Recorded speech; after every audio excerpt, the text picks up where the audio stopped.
ಕಾಡುತ್ತಿರುವ ಕಾಂಗ್ರೆಸ್ ಸರ್ಕಾರಕ್ಕೆ, ಬಡವರ ಪಾಲಿನ ಮೃತ್ಯುವಾಗಿ ಕಾಡುತ್ತಿರುವ ಕಾಂಗ್ರೆಸ್ ಸರ್ಕಾರಕ್ಕೆ बोलो भारत माता की, बोलो भारत माता की। भ्रष्ट कांग्रेस ಸರ್ಕಾರಕ್ಕೆ, ಭ್ರಷ್ಟ ಕಾಂಗ್ರೆಸ್ ಸರ್ಕಾರಕ್ಕೆ ಈ ಒಂದು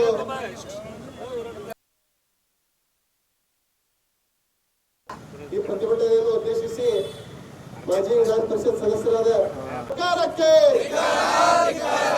ಬಡವರ ಕಡೆಯಿಂದ ದುಡ್ಡು ತೆಗೆದುಕೊಂಡು ಮನೆಗಳನ್ನು ಹಂಚುತ್ತಿರುವ ಕಾಂಗ್ರೆಸ್ ಸರ್ಕಾರಕ್ಕೆ, ದುಡ್ಡು ತೆಗೆದುಕೊಂಡು ಮನೆಗಳನ್ನು ಹಂಚುತ್ತಿರುವ ಕಾಂಗ್ರೆಸ್ ಸರ್ಕಾರಕ್ಕೆ,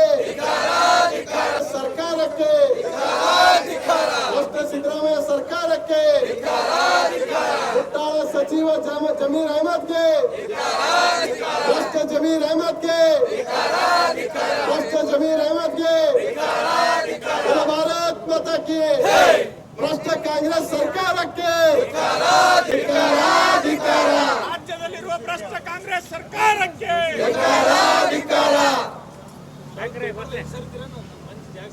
ಮಾಜಿ ಸಚಿವರಾದ ಎಸ್ ಕೆ ಬೆಳೂರು ಸಾಹೇಬರು ಒಂದೆರಡು ಮಾತುಗಳನ್ನು ಆಡಬೇಕಂತ ವಿನಂತಿ ಮಾಡ್ಕೊಳ್ತೀನಿ.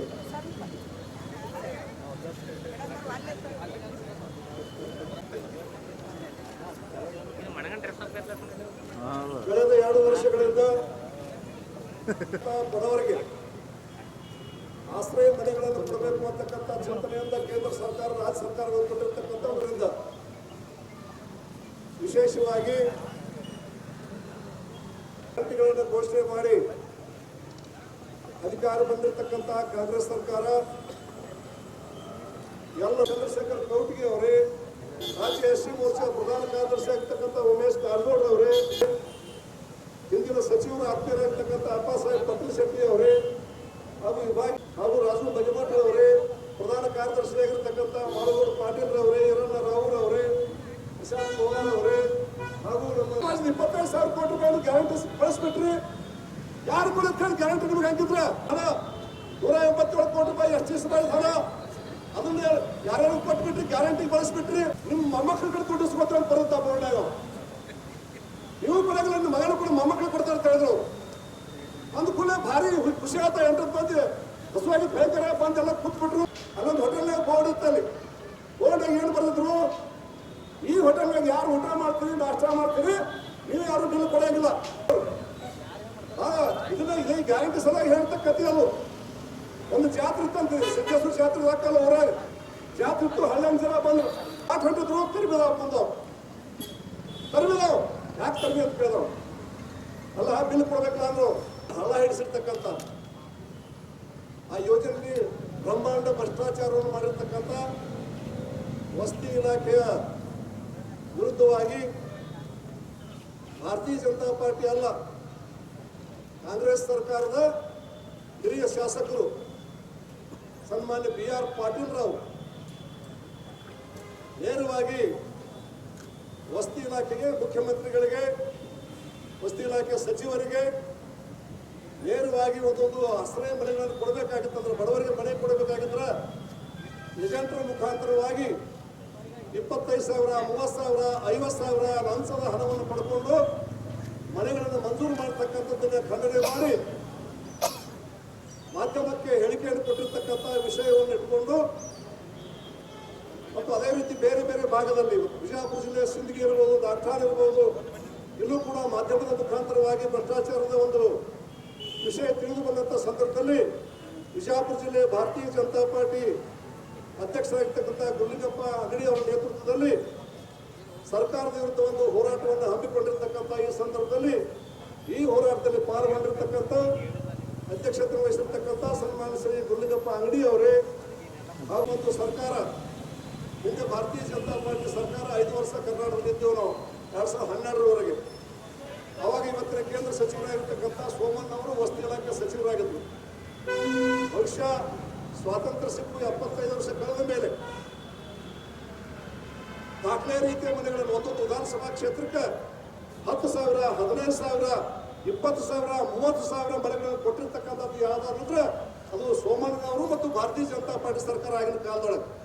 ಅವಾಗ ನಾನು ಕೂಡ ಉಸ್ತುವಾರಿ ಮಂತ್ರಿ ಇದ್ರೆ ಬಸವನ ಬಾಗೇವಾಡಿ ಕ್ಷೇತ್ರಕ್ಕೆ 10,000 ಮನೆ ಕೊಟ್ಟಿದ್ರು. ಅವಾಗ ರೂಪಾಯಿನೂ ಇಲ್ಲ, ₹1 ಬಡವರಿಗೆ ಪುಕ್ಕಟ್ಟಿಯಾಗಿ ಒಂದು ದಾಖಲೆ ಸ್ವಾತಂತ್ರ್ಯ ಕೊಟ್ಟಿರ್ತಕ್ಕಂಥದ್ದು ಸೋಮಣ್ಣ ಅವರು ಕೊಟ್ಟಿರ್ತಕ್ಕಂಥ ಬಿಜೆಪಿ ಸರ್ಕಾರ ಕೊಟ್ಟಿರ್ತಕ್ಕಂಥ ದೊಡ್ಡ ವಸತಿ ಇಲಾಖೆ ಕೊಡುಗೆ ಅದು.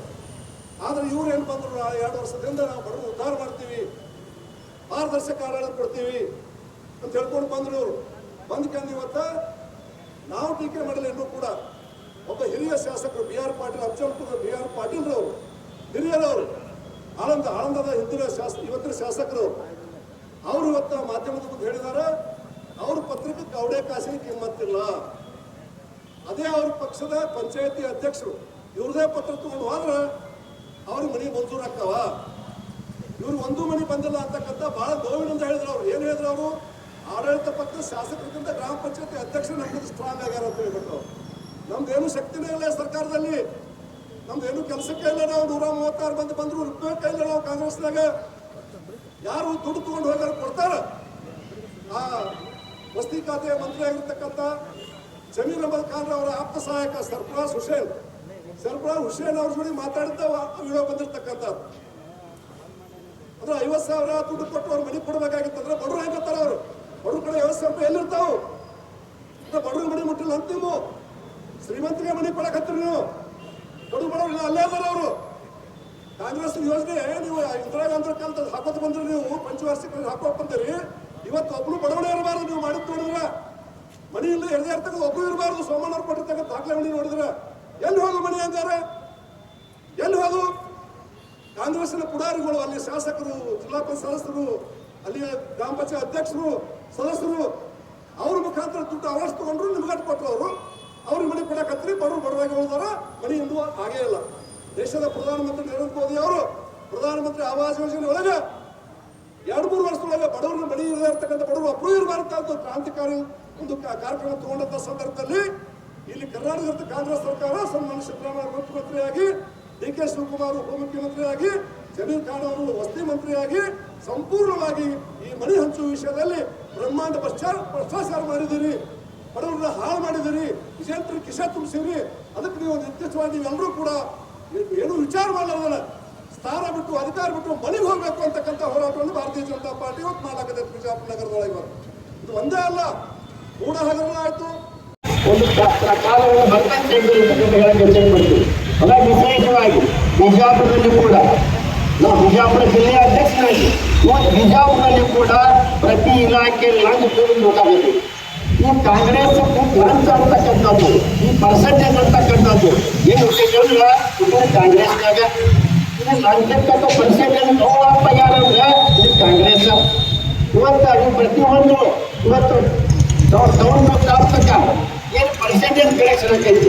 ಇವತ್ತು ಸಾಮಾನ್ಯ ಜನರ ಬದುಕಲಾರ್ದಂಗೆ ಆಗೈತಿ. ಅದು ಬಿಜಾಪುರದ ಎಲ್ಲ ಲಂಚ ಸೇರ್ಕೊಳ್ತಕ್ಕಂಥ ಏನು ಪ್ರಾಧಾನ್ಯ ಎಲ್ಲರಿಗೂ ಇವತ್ತು ಕೈ ಮುಗಿದು ಮನವಿ ಮಾಡ್ತೀನಿ.